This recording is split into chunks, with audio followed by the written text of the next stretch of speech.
बच्चों, क्लास 6 की साइंस की क्लास में आपका एक बार फिर से स्वागत है बच्चों। और हम पढ़ रहे थे अपना चैप्टर नंबर 3 पदार्थों का पृथक्करण। इस चैप्टर में बच्चों हम लोगों ने जाना कि शुद्ध पदार्थ क्या होते हैं, मिश्रण क्या होते हैं, और साथ ही बच्चों हम लोगों ने ये भी जाना कि मिश्रण कितने प्रकार के होते हैं। समांगी मिश्रण के बारे में भी हम लोगों ने एक्सपेरिमेंट किया, विषमांगी मिश्रण कैसे बनते हैं उनके बारे में भी एक्सपेरिमेंट किया, और मिश्रण के गुणों को भी जाना, साथ ही उसके पृथक्करण की क्यों आवश्यकता है और पृथक्करण करके हम क्या करते हैं, जो अवयव प्राप्त होते हैं उनका, तो उसके बारे में भी हम पढ़ चुके हैं बच्चों। तो आज हम पढ़ेंगे पृथक्करण का आधार एवं पृथक्करण की विभिन्न विधियाँ। बच्चों, मिश्रण से उनके अवयवों को अलग करने की प्रक्रिया या पृथक करने की प्रक्रिया को ही कहते हैं पृथक्करण। पृथक्करण मतलब तात्पर्य ही है अलग करना। पृथक मतलब होता है अलग करना। तो यानी कि अलग हम किसको करेंगे, जब उसमें चीज़ें मिली होंगी, यानी मिश्रण होगा। तो मिश्रण से उसके अवयवों को अलग करने की प्रक्रिया क्या कहलाती है, पृथक्करण कहलाती है। पृथक्करण की प्रक्रिया में मिश्रण के घटक जो है, एक घटक के गुण उस गुण का प्रयोग किया जाता है जो दूसरे घटक में ना हो। यानी चूंकि जो मिश्रण बना हुआ उसमें 2 घटक मिले हैं, तो उसके अब दोनों के गुण तो अलग अलग होंगे, तो जो उस गुण का प्रयोग करते हैं जो दूसरे घटक में ना हो।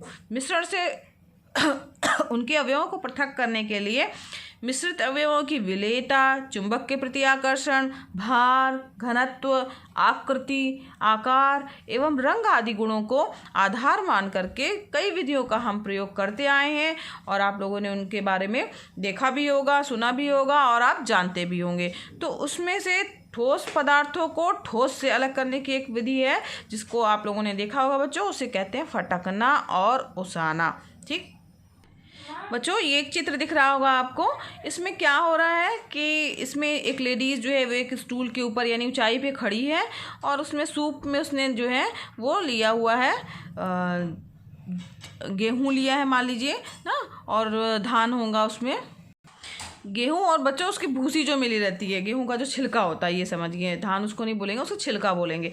तो उसको कैसे अलग कर रही है वो, उसमें से देखिए ऊपर से, यहाँ पर ये दिख रहा होगा आपको, ऊपर से सूप में से ये गेहूँ को गिरा रही है, तो यहाँ हवा चल रही है, और वो चूँकि दूसरी अशुद्धि क्या है, वो हल्की है ना, जो उसमें जो उसकी भूसी मिली हुई है वो हल्की है। जब उसने ऊपर से गिराया तो जो भारी चीज़ होगा वो तुरंत नीचे गिर जाएगा, और जो हल्का होगा वो थोड़ा उड़ के दूसरी तरफ गिरेगा। तो इस प्रकार से जो गेहूँ के दाने जो हैं वो यहाँ पे अलग होते जाएंगे, और जो उसकी भूसी है, जो हल्का जो उसमें मिश्रण मिला हुआ है, अशुद्धि मिली हुई है, वो जो है अपने आप यहाँ दूर अलग गिरती जाएगी। तो इस विधि को क्या कहा जाता है, ओसाना या फटकना जो है वो कहते हैं। आपने बच्चों अपनी मम्मी को देखा होगा कि सूप में से गेहूं एवं चावल को वो फटकती हैं ना, फटक फटक करके साफ करती हैं, सूप लिए रहती हैं और उसमें से फटकती हैं। तो उसमें क्या होता है, उसमें हल्की जो अशुद्धियाँ होती हैं वो अपनी ओर आगे की ओर आ जाती हैं, और वो जो भारी चीज़ है, गेहूँ है, चावल है, वो पीछे की ओर रहता है। तो इस विधि को क्या कहा जाता है, फटकना कहा जाता है। और वो ऐसा क्यों करती हैं, ताकि जो उसमें से अशुद्धियों को अलग किया जा सके।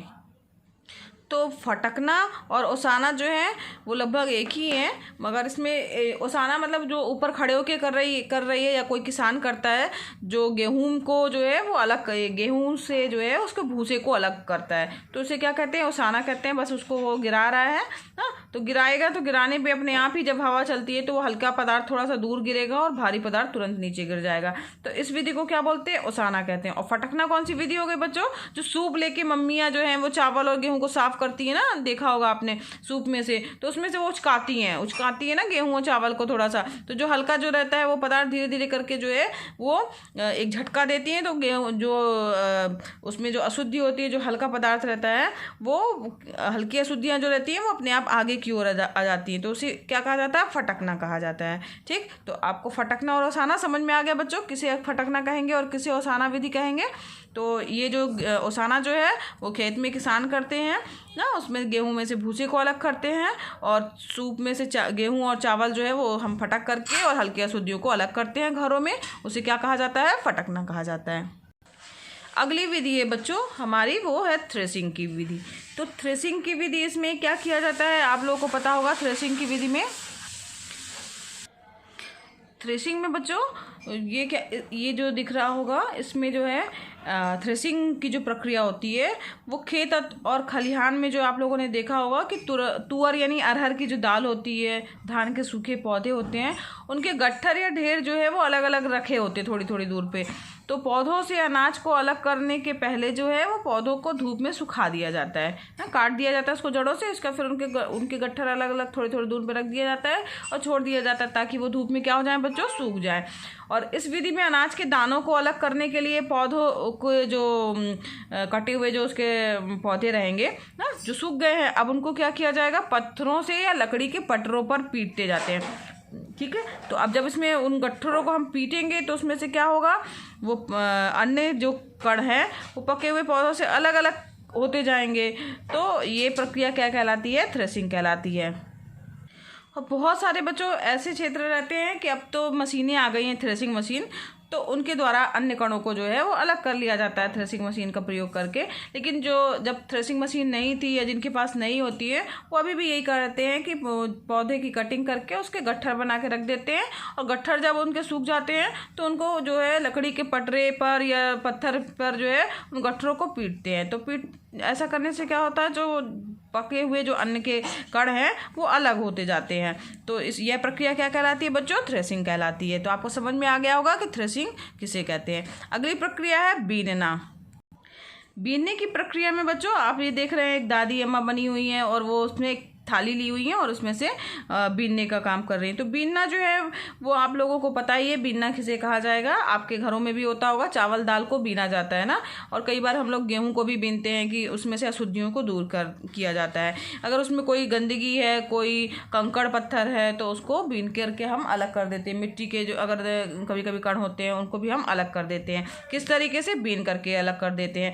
तो इस विधि में हम क्या करते हैं बच्चों, चावल दाल गेहूँ आदि से अशुद्धियों को दूर करने के लिए बीनने की प्रक्रिया करते हैं। और अशुद्धियों की मात्रा प्रायः बहुत अधिक नहीं होती है। हम प्रतिदिन घर में चावल अथवा दाल को पकाने से पहले क्या करते हैं, उन्हें बीनते हैं और बीनने के बाद फिर उसको हम पकाने के लिए रख देते हैं। तो चावल अथवा दाल में कुछ अनुपयोगी पदार्थ जैसे कंकड़, मिट्टी आदि जो है वो मिले होते हैं, जो चावल अथवा दाल की आकृति, आकार अथवा रंग से क्या होते हैं, भिन्न होते हैं, और उन्हें हम आसानी से हाथ से ही बीन करके अलग कर सकते हैं। तो यह प्रक्रिया क्या कहलाएगी, बीनने की प्रक्रिया कहलाएगी। इसके बारे में बच्चों आप परिचित भी होंगे और आपको समझ में आ गया होगा कि बीनने की प्रक्रिया जो है वो क्या होती है। तो बच्चों आज के लिए बस इतना ही, और आपको मेरा पढ़ाना पसंद आ रहा हो तो वीडियो को लाइक कीजिए। अगर आपने अभी तक मेरे चैनल को सब्सक्राइब नहीं किया है तो इसे सब्सक्राइब भी कीजिए और बेल आइकन भी दबा दीजिएगा ताकि आपको मेरे नए वीडियोस मिलते रहें। साथ ही बच्चों ये दूसरे बच्चों को शेयर भी कीजिए, क्योंकि ये वीडियो क्लासेस एकदम निःशुल्क हैं, एकदम फ्री हैं। आप भी इसका लाभ लीजिए और दूसरों को भी प्रेरित कीजिए। मिलते हैं बच्चों एक नए वीडियो में, नेक्स्ट वीडियो में।